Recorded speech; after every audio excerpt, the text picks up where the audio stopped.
तू तो भुलाई देला छौरिया तू तो भुलाई देला छौरिया जाई के ससुराल गे तू तो भुलाई देला छौरिया जाई के ससुराल गे तू तो भुलाई देला छौरिया।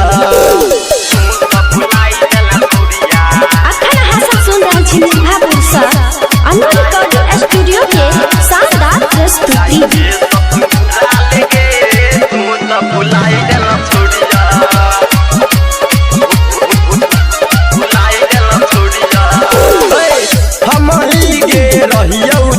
नैहर के यार गे कोना भुलाई गेलही बचपन के प्यार गे बचपन के प्यार गे हम ही गे रहियौ तोहर नैहर के यार गे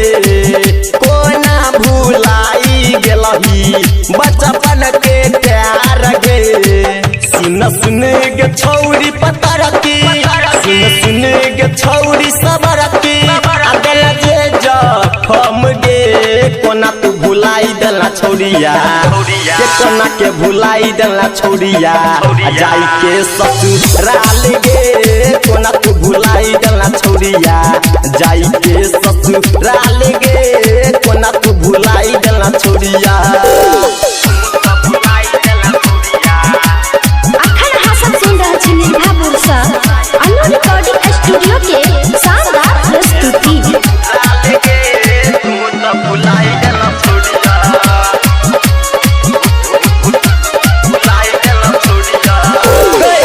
दीपू दीवाना के हाँ छलही तू जान गे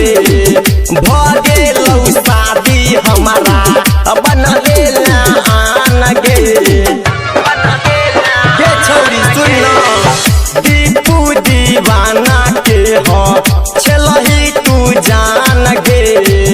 भगे लौ शादी हमारा बन लेला आन गे